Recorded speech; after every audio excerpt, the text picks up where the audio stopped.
నమస్తే. Welcome to Shri media. నేను మీ విష్ణుప్రియ. సహజంగా మన తెలుగు సంవత్సరాది అంటే ఉగాది చేస్తాం. కానీ ఈ మధ్య కాలంలో సంవత్సరం మారుతున్నప్పుడు, ఆంగ్ల సంవత్సరం మారుతున్నప్పుడు కూడా చాలామంది పంచాంగాలు చెప్తున్నారు, చెప్పించుకుంటున్నారు. అసలు ఈ సాంప్రదాయం మనకుందా? అప్పుడు పంచాంగ శ్రవణం ఏంటి? ఇంతకుముందు లేదు కదా, ఇప్పుడు కొత్తగా ఎందుకు వచ్చింది? దాని గురించి వివరంగా తెలుసుకుందాం. మన సాంప్రదాయం వెనకాల ఉన్న అర్థాన్ని కూడా తెలుసుకుందాం. గురువుగారు ఉన్నారు, సుధీర్ శర్మ గారితో మాట్లాడి అన్ని వివరంగా తెలుసుకుందాం. నమస్తే గురువుగారు. శ్రీమాత్రే నమః. శ్రీ గురుభ్యో నమః. గురువుగారు, డిసెంబర్ నెల అయిపోయిన వెంటనే ఆంగ్ల సంవత్సరాది వస్తుంది. సహజంగా ఒకప్పుడు ఆంగ్ల సంవత్సరాది ఒక పద్ధతిలో ఉండేది.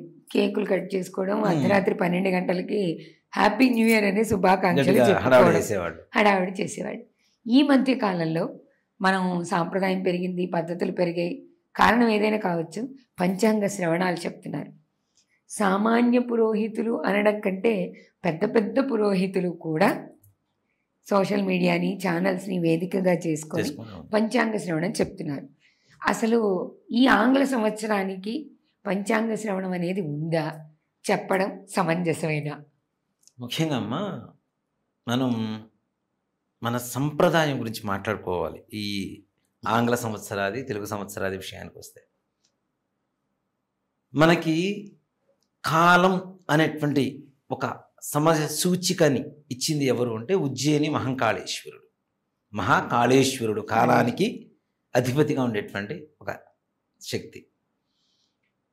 ఎన్నో వేల సంవత్సరాల క్రితం, ఈ జనవరి ఫిబ్రవరిలు రాకముందు వేల సంవత్సరాల క్రితమే ఈ సమయానికి సూర్యోదయం, ఈ సమయానికి సూర్యాస్తమయం, ఈ సమయంలో చంద్రగ్రహణం, ఈ సమయంలో సూర్యగ్రహణం, ఈ సంవత్సరం ఈ నక్షత్రం ఈ తిథి రోజున ఈ వారం రోజున వస్తోంది అని చెప్పినటువంటి ఒక గొప్ప సనాతన ధర్మం ఏమిటి అంటే మన హిందూ ధర్మం.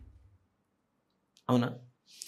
అలాంటి పరిస్థితి నుంచి పాశ్చాత్య సంస్కృతి. ఇప్పుడు పిల్లల్ని మారమంటే ఎందుకు మారుతారు? మనం మారటం లేదు. ఫస్ట్ ముఖ్యంగా పెద్దవాళ్ళ సంస్కృతి దగ్గర నుంచి మన సంస్కృతి మార్చుకుంటూ వెళ్ళిపోతూ ఉన్నాం. చివరికి మన పిల్లలకి మనం ఏం చేస్తున్నామో అదే అందిస్తున్నాం. వాళ్ళు కూడా దాన్ని ఇంకాస్త రెట్టింపు చేస్తున్నారు. మన ఇంట్లో పూజ చేస్తే పిల్లవాడు పూజ చేస్తాడు.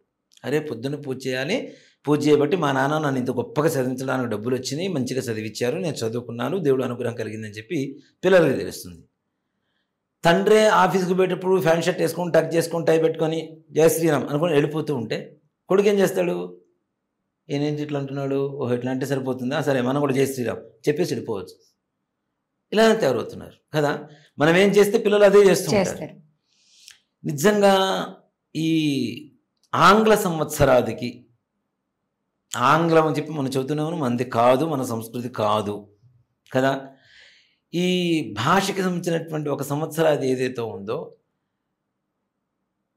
ఒక నిజంగా ఒక మాట చెప్పాలి అంటేనమ్మా, కేరళకి వెళ్తే కేరళ సంప్రదాయమే పాటిస్తారు. అవునా? తమిళనాడుకి వెళ్తే తమిళనాడు సంప్రదాయం, కర్ణాటక వెళ్తే కర్ణాటక, పంజాబీ, మహారాష్ట్ర, గుజరాత్, యూపీ, ఇవన్నీ ఎక్కడవక్కడ మొత్తం కూడా ఏ సిస్టమ్స్ ఉంటాయి, వాళ్ళ సంప్రదాయాలు చక్కగా పాటిస్తూ ఉంటారు. అలాగనే యావత్ భారతదేశానికి ఒక సంప్రదాయం ఉంది. ఈ సంప్రదాయాన్ని పక్కకు పెట్టి ఇంటర్నేషనల్ కేవలం, ఇప్పుడు నిజంగా ఒక మాట చెప్పాలంటే, మన మాతృభాష అంటే మన రాష్ట్రీయ భాష ఏది అంటే హిందీ అని చెప్తాం భారతదేశం మొత్తానికి. కానీ భారతదేశం వరకు మాత్రమే మనకు వచ్చేటువంటి భాష అయిపోయింది. అవును, ఇతర దేశాల్లో ఇంగ్లీష్ తప్పితే వేరే మాట్లాడటానికి లేదు, అవకాశం లేదు.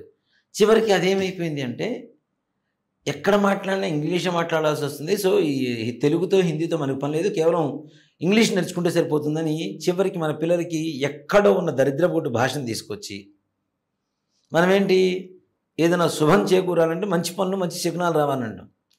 పిల్లవాడికి అక్షరాభ్యాసం చేయగానే ఆర్ఎట్, ర్యాట్, సిఏటి, క్యాట్, దరిద్ర పిల్లి ఎదురొస్తేనే దరిద్రం అనుకుంటాము. వీడి చదువు మొదలై క్యాట్ ర్యాట్తో స్టార్ట్. వీడి చదువు ఎంత దూరం, ఎంత విజ్ఞానాన్ని ఇస్తుంది? వీడికి ఇవ్వలేదు. అవివేకంలో ఉండి చివరికి అదే లోకం, అదే ప్రపంచంగా మనం మార్చేస్తున్నాం పిల్లలకి. ఉగాది అంటే ఏంటి, ఉగాది రోజున ఏం చేయాలి, ఎలా ఉండాలి, అసలు షడ్రుచుల ఆ పచ్చడి మనం ఎందుకు తింటాం, ప్రసాదం అనేది ఎందుకు తీసుకుంటాం, ఉగాది పచ్చడి అనేటువంటి పేరు ఎందుకు వచ్చింది, అసలు ఉగాది అనేటువంటి పేరు ఎందుకు వచ్చింది, ఆ రోజున ఏం చేస్తే బాగుంటుంది, ఇవన్నీ జనాలకు మర్చిపోయేటువంటి పరిస్థితులు వచ్చేసారు చాలామంది. పండగ అంటే తలంటు స్నానం చేయాలి, మంచి బట్టలు వేసుకోవాలి, గుడికి వెళ్ళాలి, దండం పెట్టుకోవాలి, తర్వాత మనం చేసే పనులని మనం చేసుకుంటూ కూర్చోవాలి. ఇలాంటి పరిస్థితిలో ఉన్నారు. కానీ ఆయా పండగ రోజుల్లో పెద్దలు ఇచ్చినటువంటి సంస్కృతి ప్రకారం, మన సంప్రదాయం ప్రకారం తినేటువంటి ఆహారం కానీ, ప్రసాదాలు కానీ, పూజలు కానీ చేయడం ద్వారా ఆయా ఋతువులకి, ఆయా వాతావరణానికి తగ్గట్టుగా మనకి సమకూర్చారన్న విషయాన్ని ఎవ్వరం పట్టించుకోవడం. ఒక్కొక్క ఋతువుకి ఒక్కొక్క పండగ వస్తూ ఉంటుంది మనకి. ఆ ఋతువుల్లో ఏ రకమైనటువంటి అంటే మనం ఫుడ్ తినాలి, ఫుడ్ కంటే కూడా దేవుడికి ప్రసాదం, నైవేద్యం పెడితే ప్రసాదం అవుతుంది కదా.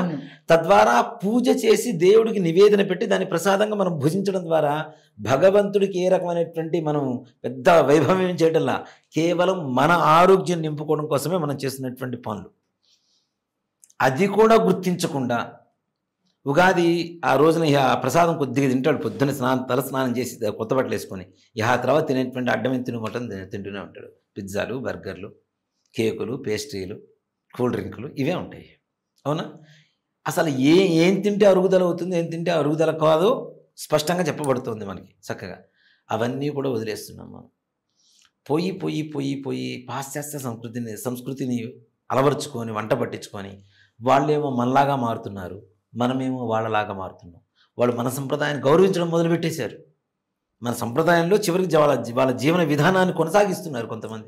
మీరు తిరుపతి నడకదారిని వెళ్ళండి, కనీసం 15 మంది ఫారినర్స్ కనపడుతుంటారు మనకి జపం చేసుకుంటూ. నిజం. చక్కగా పంచె కట్టుకొని, లాల్చీ వేసుకొని, జపమాల సంచి ఒకటి తగిలించుకొని చేతికి చక్కగా జపం చేసుకుంటూ ప్రశాంతంగా, అక్కడ ఏ శబ్దం అవుతున్నా కూడా వాళ్ళకి సంబంధం ఉండదు, నిమగ్నమైపోతారు ఆ జపంలో. వాళ్ళు మన సంస్కృతికి వచ్చేసారు. వివాహం మొన్న మధ్య పెళ్లి చేయించాను రీసెంట్గా, అమెరికన్స్ది. బ్రహ్మాండంగా చేసుకున్నారమ్మా పెళ్ళి. ఎంత బాగా చేసుకున్నారండి, అంత బాగా చేసుకున్నారు. వాళ్ళు కూర్చొని, వాళ్ళకి అర్థం కాదు మన మంత్రం, ఒక మధ్యలో మీడియేటర్ని పెట్టుకొని మొత్తం చెప్పించుకున్నారు. అంత అయిపోయిన తర్వాత your priest is very good, very great అని చెప్పేసి వెళ్ళిపోయారు. వాళ్ళకి ఏమర్థమైంది అంటే తెలుసుకోవాలన్న తపన వాళ్ళలో కలిగింది. మనకి అన్నీ తెలుసుండి మర్చిపోయి మనం ఇదైపోతున్నాం. నిజంగా ఆంగ్ల సంవత్సరాది అనేటువంటిది మనకు సంబంధించింది కాదు, మన భారతీయ సంప్రదాయానికి సంబంధించింది కాదు. అసలు అంతకుముందు ఈ భాష కూడా మన దేశంలో లేదు. లేని భాషను తీసుకొచ్చి మరి జొప్పించి మరీ చేశారు. వెళ్తూ కొన్ని దరిద్రపోటు భాషలు, sorry, excuse me, thank you, ఇవి ఒకటి ఇచ్చేసి వెళ్ళిపోయారు. మన కరోనా చెప్పింది మన భారతీయత అంటే ఏంటో. నమస్కారం అంటే సంస్కారం రా అని చెప్పింది. షేక్ హ్యాండ్ ఇవ్వద్దు, మరి షేక్ హ్యాండ్ ఇచ్చుకోవద్దు అని చెప్పి మనం చూస్తూనే ఉంటాం. మన కరోనా ఏం చెప్పింది, ఇచ్చుకుంటే పోతావా అని చెప్పి. నువ్వు పుచ్చుకున్నావా, టికెట్ పుచ్చుకోవడమే పైకి అనే పరిస్థితి వరకు తీసుకొచ్చింది. మరి అంత గొప్ప సంప్రదాయం అప్పట్లోనే వీళ్ళకి తెలుసు కదా మన వాళ్ళకి. అంటే కరచాలనం చేస్తే సూక్ష్మ క్రిములు తప్పనిసరిగా రాపిడి జరుగుతుంది, వీళ్ళకి అంటు రోగాలు వస్తాయి, తద్వారా అనారోగ్యం వస్తుందని తెలుసు కదా. అందుకనే కదా నమస్కారం అనేటువంటి ఒక సంస్కారాన్ని తీసుకొచ్చారు భారతీయ. పంచేంద్రియాలు, జ్ఞానేంద్రియాలు మొత్తం కలిపి నమస్కారం అని చెప్పి పెడుతున్నాం. అలాంటి సంస్కృతిని, మన సంస్కృతి మనం తెలుసుకోలేక అనవసరమైనటువంటి పోకడలకు పోయి, నిజంగా ప్యాంటు షర్టు వచ్చిందమ్మా, దాన్ని జీన్స్ అన్నారు. ఆ జీన్స్లో ఇప్పుడు ఏదో కోసుకుంటారు ఇంతవరకు, చిరిగిపోయిన జీన్స్. మా చిన్నప్పుడు నిజంగా మా నాన్నగారు చనిపోయిన కొత్తలో మా దగ్గర డబ్బులు లేక చినిగిపోయిన నిక్కర్లు ఉంటే వాటికి ప్యాచ్ చేసుకొని తిరిగేవాడిని. అవి అవమానంగా ఉండేది నాకు. మా నాన్నగారి పేరు గొప్ప పేరు ఉండే, ఆయన డబ్బు సంపాదించారు, పేరు సంపాదించారు. అంత గొప్ప ఆయన కొడుకుని నేను ప్యాచ్ చేసుకొని తిరుగుతున్నానని చెప్పి బాధపడేవాడిని. ఇప్పుడు అది ఫ్యాషన్ అయిపోయింది.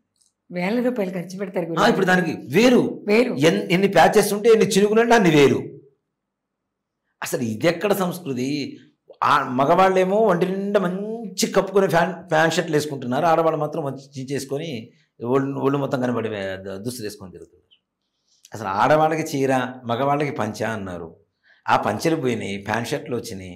ఆడవాళ్ళకి చీరలు పోయినాయి, పంజాబీ డ్రెస్సులు వచ్చినాయి, పంజాబీ డ్రెస్ నుంచి జీన్స్ ప్యాంట్లు వచ్చినాయి, ఆ జీన్స్ ప్యాంట్లో నుంచి చిరిగిన జీన్సులు, వీటిని ఏదో అంటారు టాన్ జీన్స్. టాన్ అంటే ట్యాన్ పడేలా ఉంటుందేమో ఒంటి మీద, అదే టాన్ జీన్ ఏమో. చినిగిపోయిన బట్టలు వేసుకోవడం దరిద్రానికి హేతు అని, అది మంచిది కాదని, పొరపాటున అది చినిగిపోయినా ఏదైనా నిప్పుపడి కాలిపోయినా అవి వేసుకోకూడదు అనేది కదా సాంప్రదాయం. అదే కదా అసలు నిజంగా అమ్మ మాట చెప్తాను. చిరిగిపోయినటువంటి జాకెట్ వేసుకుంటే భర్త కూడా చూడకూడదని శాస్త్రం. ఇప్పుడు చిరుగు ఏదైనా ఒక చీర పట్టింది, కుట్లు ఊడింది, అలాంటిది కూడా భర్త చూడకూడదు అనేటువంటిది శాస్త్రం. భర్తే చూడకూడదు అంటే ఇంకెవరు చూడకూడదు అనేగా. అలాంటిది ఇప్పుడు అందరూ చూసేలా దరిద్రమైనటువంటి ఒక విధానం వచ్చింది. ఇవన్నీ ఎక్కడి నుంచి వస్తున్నాయంటే వినాశకాలే విపరీత బుద్ధి.